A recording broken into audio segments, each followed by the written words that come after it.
When you buy a PlayStation game for $70, do you actually own it? That's a question most of us never think about until now. Because Sony just announced that starting in 2028, every new PlayStation game will be digital only. No more disc. And while people are debating over whether digital is more convenient, I think we're asking the wrong question. The real question is, what exactly are we buying anymore? Because this just isn't happening to video games. It's happening to movies, music, TV shows, software, even books. Little by little, we've stopped buying products and started paying for access.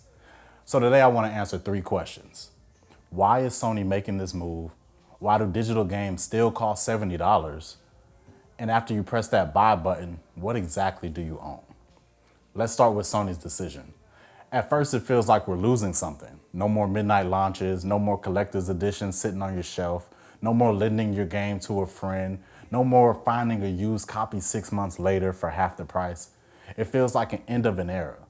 But if you step back and look at it from Sony's perspective, that decision actually makes a lot of sense. According to Sony, roughly 80% of PlayStation game sales are already digital. Think about that for a second. 4 out of every 5 games people buy today never touch a disc. If that's where consumers are already spending their money, why continue manufacturing millions of physical copies? Every physical game has to be pressed onto Blu-ray, packaged, printed, shipped to warehouses, shipped again to retailers, stocked on shelves, and every company involved has to make money in that process. Now compare that to digital.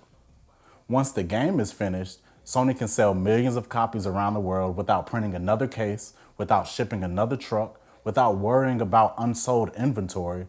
From a business perspective, that's incredibly efficient. If I were running Sony, I'd probably make the same decision. But here's what I couldn't stop thinking about. If Sony is saving money by eliminating manufacturing, shipping, packaging, and retail distribution, why am I still paying the $70? Here's the thing most people don't realize. The disc isn't what cost the $70. Making the game is. When you buy a game, you're paying years of work. Hundreds of developers, artists, programmers, animators, writers, voice actors, motion capture performers, composers, quality assurance testers, marketing team, localization teams translating the games into dozens of languages. Some AAA games now take 5, 6, even 7 years to make. And some cost well over $200 million before marketing even was factored in. When you look at it that way, the Blu-ray sitting inside of a case is actually one of the cheapest parts of the product. Developers deserve to be paid. Making great games is incredibly expensive, but here's where I think the conversation gets interesting. If the disc only represented a small portion of the total cost, why didn't digital games even become a little bit cheaper? The manufacturing costs went down, the shipping costs disappeared, retail stores no longer needed their cut, but somehow the prices stayed exactly the same. But that's when I realized this isn't really a conversation about disc. It's a conversation about ownership, or maybe even accurately, the illusion of ownership. Because when you buy a physical game, you own that physical copy. You can put it on a shelf, sell it, trade it, lend it to a friend, keep it forever. The software itself is still protected by copyright, but that copy belongs to you. Digital purchases work way differently. When you click buy, you're usually purchasing a license, not ownership in the traditional sense. Now, before the comments explode, that doesn't mean your digital games will disappear tomorrow. In fact, many downloaded PlayStation games work perfectly fine offline. I'm not trying to fearmonger here. It's about understanding the difference between owning a physical copy and being granted access through a digital storefront. Those are 2 different things.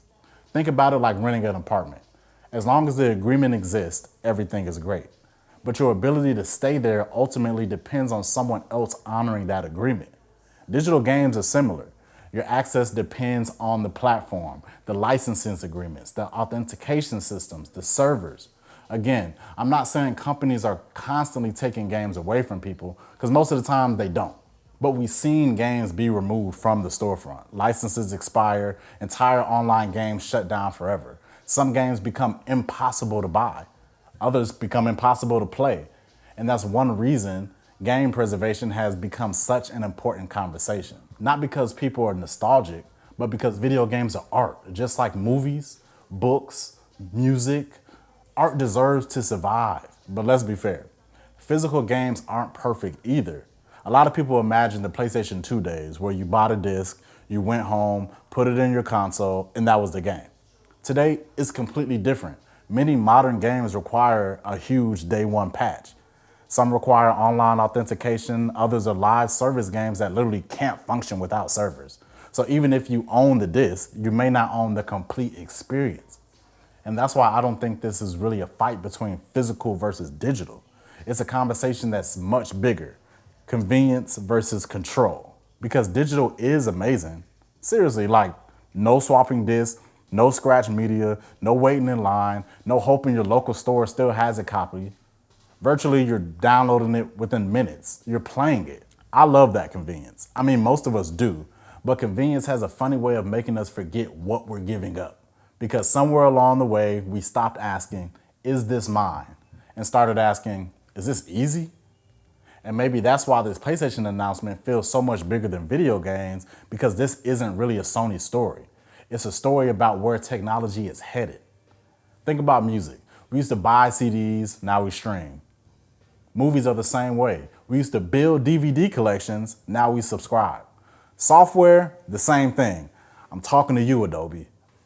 Instead of buying it once, we rent it every month. Even books have changed. Buying an ebook isn't quite the same as owning a paperback sitting on the bookshelf. Little by little, ownership has been replaced by access. Now, don't get me wrong, I'm not anti-digital. I buy digital games. I stream movies. I pay for music subscriptions. I'm a part of this shift just like everybody else. Digital is faster, cleaner, more convenient. In a lot of ways, it's actually better. But every convenience comes with a trade-off.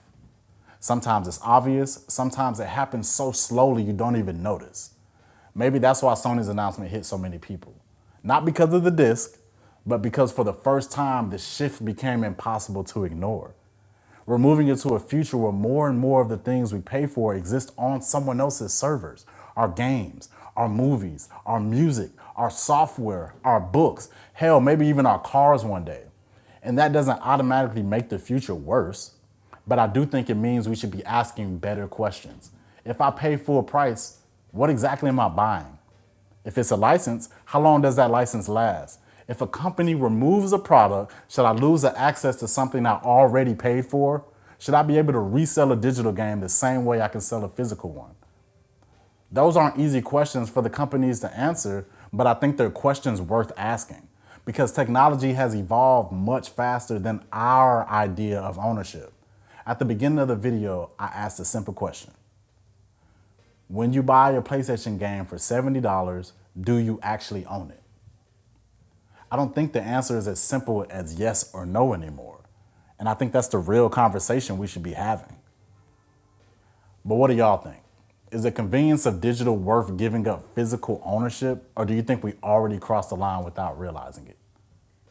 I really love to hear what y'all have to say down in the comments. I appreciate y'all watching this video. It's a different style video than what I usually make, but y'all let me know what y'all think. I'll see y'all in the next one. Peace.